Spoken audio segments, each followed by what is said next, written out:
आप या आपकी फैमिली में कोई भी अगर हाई यूरिक एसिड और स्पेशली गाउट से सफर कर रहा है तो वो ये जानते हैं कि ये कितना पेनफुल फिनोमेना होता है। लेकिन जैसे सारे डिजीजेस में आपको यूरिक एसिड और गाउट में भी बहुत सारी रिकमेंडेशंस इधर उधर से सुनने को मिलती हैं, जिसमें से कुछ तो सही हैं लेकिन काफी हद तक सिर्फ कहीं सुनी बातें होती हैं, सेल्फ मेड रिकमेंडेशंस होती हैं जो काफी केसेस में आपको हार्म कर सकती हैं। और ऐसी एक बहुत ही गलत रिकमेंडेशन आती है कि अगर आप यूरिक एसिड से सफर कर रहे हैं या आप गाउट से सफर कर रहे हैं तो आप कॉफी कंज्यूम मत करिए। लेकिन अगर आपसे मैं ये कहूं कि मेडिकली और साइंटिफिकली ये चीज ऑलरेडी प्रूव हो चुकी है कि कॉफी कंजम्पशन आपके यूरिक एसिड लेवल्स को कम करता है और गाउट के रिस्क को कम करता है, तो आई एम श्योर आप बहुत खुश होंगे और अपनी रेगुलर कॉफी को आप एंजॉय भी कर पाएंगे। इस वीडियो में मैं आपको शॉर्ट में बताता हूं कि ऐसा होता क्यों है। यूरिक एसिड हमारी बॉडी में प्रोड्यूस होने वाला एक नेचुरल वेस्ट प्रोडक्ट है जो प्रोड्यूस होता है प्यूरिन्स के ब्रेकडाउन से। प्यूरिन्स वो सब्सटेंसेस हैं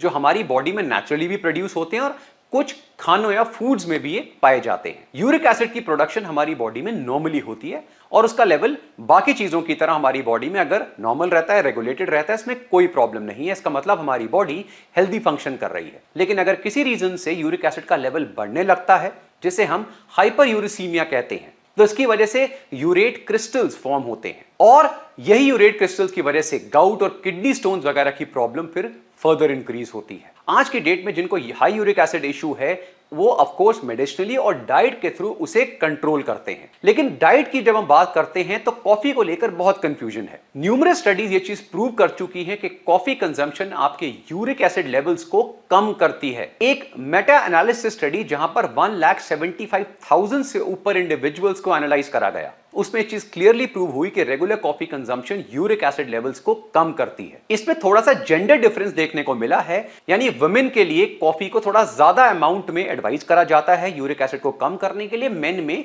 थोड़ा सा कम। यानी अगर मेन 2 से 3 कप ले रहे हैं तो वुमेन अगर 3 से 4 कप लेती हैं तो इफेक्ट सिमिलर होंगे।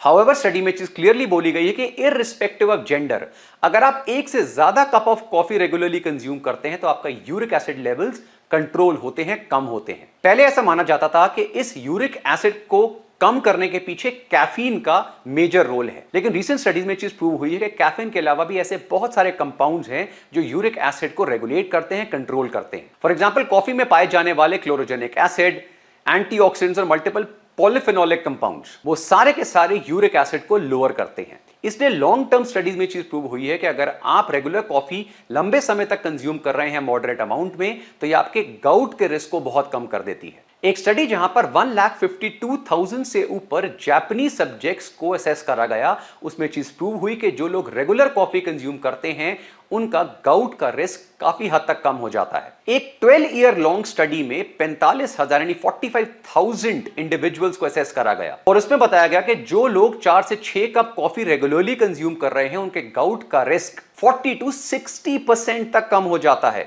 इतनी बेनिफिशियल है कॉफी यूरिक एसिड लेवल्स के लिए और गाउट के लिए। इसमें क्वेश्चन ये भी आता है कि क्या इफेक्ट डीकैफिनेटेड और कैफिनेटेड दोनों में मिलेगा? Answer is yes. दो इफेक्ट कैफिनेटेड कॉफी में थोड़ा ज्यादा है, लेकिन डीकैफमी because of presence of all the other polyphenolic compound या एंटीऑक्सीडेंट कंपाउंड्स आपको सिमिलर इफेक्ट देगी। लेकिन यह चीज समझने की जरूरत है कि ये जितनी भी स्टडीज हुई हैं मेजरली ब्लैक कॉफी के ऊपर हुई हैं।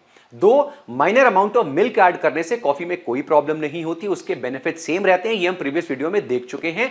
लेकिन अगर कॉफी में आप भर भर के क्रीम्स और एक्सट्रीम अमाउंट ऑफ शुगर या स्वीटनर्स ये सब चीजें ऐड कर रहे हैं तो फिर ये जो यूरिक एसिड के ऊपर इफेक्ट्स हैं ये नेग्लिजिबल हो जाते हैं, क्योंकि intake of high amount of sweeteners जैसे रिफाइंड शुगर या हाई फ्रक्टोज कॉर्न सिरप वगैरह जो है ये एक्चुअली में यूरिक एसिड के रिस्क को इंक्रीज करती है। इसलिए अगर आप दिन में 3 से 4 कप कॉफी ले रहे हैं, चाहे ब्लैक लीजिए, थोड़े मिल्क के साथ लीजिए, मेक श्योर कि या तो वो अनस्वीटेंड हो या 0 कैलोरी स्वीटनेस हो या बहुत लिमिटेड शुगर उसमें हो। कैफिटी, हर सिप में मैजिक।